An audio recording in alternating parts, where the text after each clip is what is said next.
আকাশবাণী কলকাতা। স্থানীয় সংবাদ পড়ছি শুভ্রা চক্রবর্তী। বিশেষ খবর। রাজ্যে আজ থেকে দ্বিতীয় পর্যায়ে দুয়ারে সরকার শিবিরগুলি থেকে বৈধ আবেদনের ভিত্তিতে পরিষেবা দান শুরু হতে চলেছে।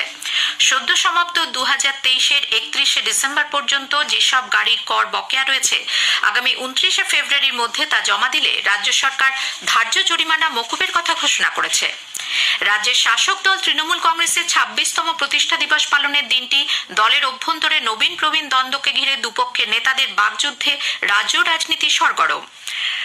বছরের প্রথম দিনেই বাংলায় করোনা আক্রান্তের সংখ্যা বেশ খানিকটা বেড়েছে। গতকাল নতুন করে করোনা সংক্রমিত হয়েছেন 13 জন। উত্তরবঙ্গের বালুরঘাটের সঙ্গে কলকাতার রেল যোগাযোগ ব্যবস্থার উন্নতিতে চালু হওয়া দৈনিক এক্সপ্রেস ট্রেনটি আজ শিয়ালদা থেকে বালুরঘাটের উদ্দেশ্যে রওনা দেবে। আসছে বিস্তারিত খবরে। রাজ্যে আজ থেকে দ্বিতীয় পর্যায়ে দুয়ারে সরকার শিবিরগুলি থেকে বৈধ আবেদনের ভিত্তিতে পরিষেবা দান শুরু হতে চলেছে।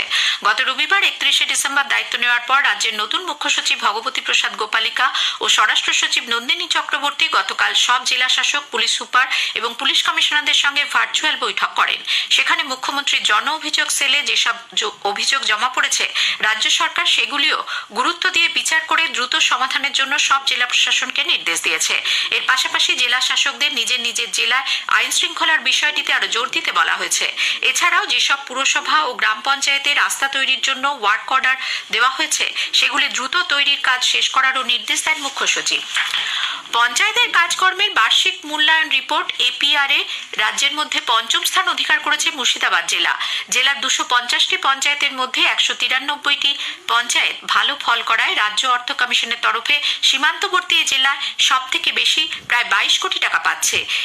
সেই অর্থে আগামী 1 বছরে পঞ্চায়েতের আরও উন্নয়নের কাজ করা হবে।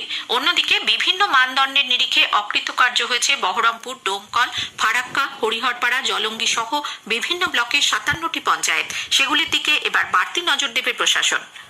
স্বল্প সঞ্চয় নতুন সুদের হার গতকাল থেকে কার্যকর হয়েছে। তার প্রেক্ষিতে রাজ্য সরকার ডাকঘরের সঞ্চয় প্রকল্পগুলির প্রচারে নেমেছে।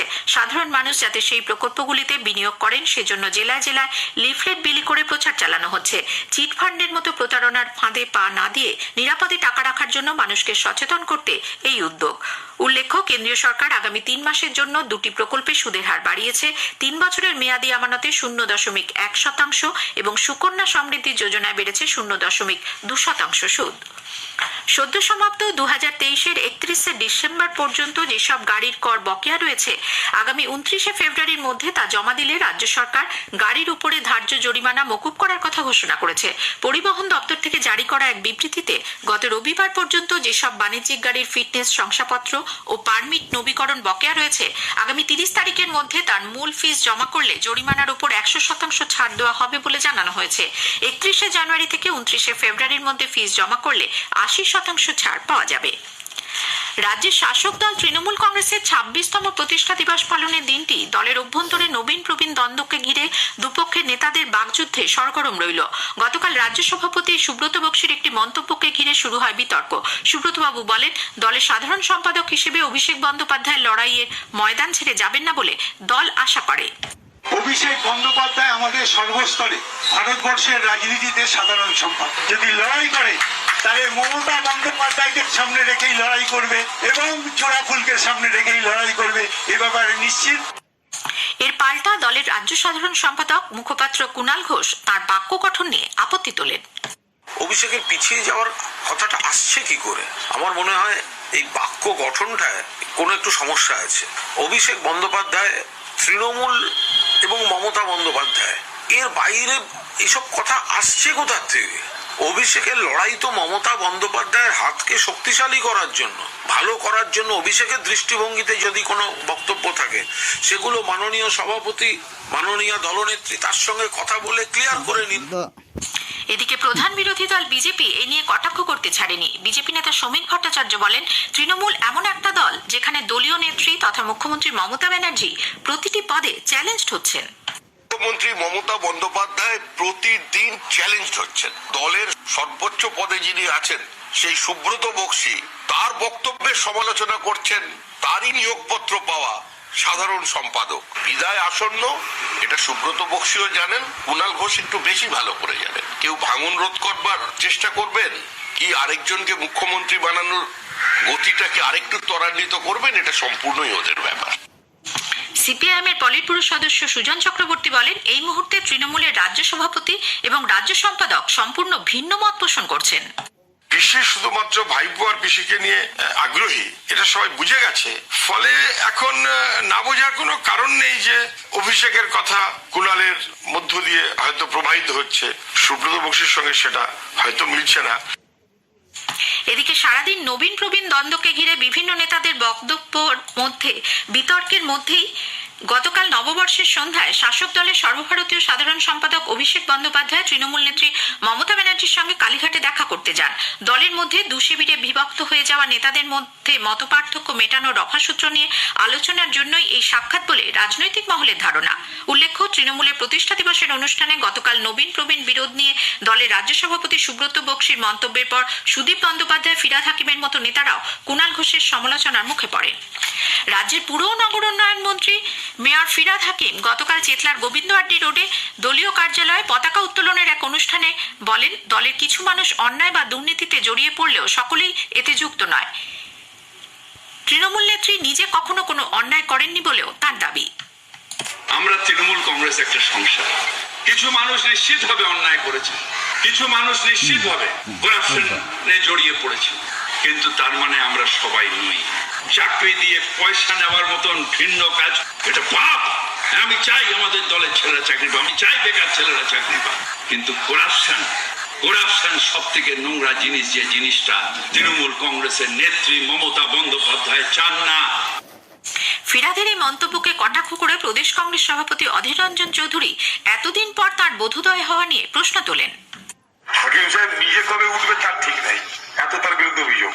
সে এখন জ্ঞানের কথা বলার মধ্যে দিয়ে এটাই বোঝাতে চাইছে যে 100 ইঁদুর খেয়ে বিড়াল বলছে আমি এখন নিরামিষাশী হব, তাই আমি এখন কাশী বিশ্বনাথ যাব। স্থানীয় সংবাদ শুনছেন আকাশবাণী কলকাতা কেন্দ্র থেকে। বছরের প্রথম দিনেই বাংলায় করোনা আক্রান্তের সংখ্যা বেশ খানিকটা বেড়েছে। গতকাল নতুন করে করোনা সংক্রমিত হয়েছেন 13 জন। এবার করোনা সংক্রমণ ছড়ানোর পর এই প্রথম একদিনে এত বেশি সংখ্যক মানুষ আক্রান্ত হলেন। আক্রান্ত 13 জনের মধ্যে 5 জন দক্ষিণ কলকাতার মিন্টো পার্কের এক বেসরকারি হাসপাতালে ভর্তি রয়েছেন। তাদের প্রত্যেকের শারীরিক অবস্থা স্থিতিশীল বলে জানা গেছে। স্বাস্থ্য মন্ত্রক সূত্রে খবর, পশ্চিমবঙ্গে বর্তমানে করোনা পজিটিভ রোগীর সংখ্যা 70-এ পৌঁছে গিয়েছে। উত্তরবঙ্গের বালুরঘাটের সঙ্গে কলকাতার রেল যোগাযোগ ব্যবস্থার আরো উন্নতি করতে গতকাল বালুরঘাট শিয়ালদার মধ্যে একটি দৈনিক এক্সপ্রেস ট্রেনের যাত্রার সূচনা হয়েছে।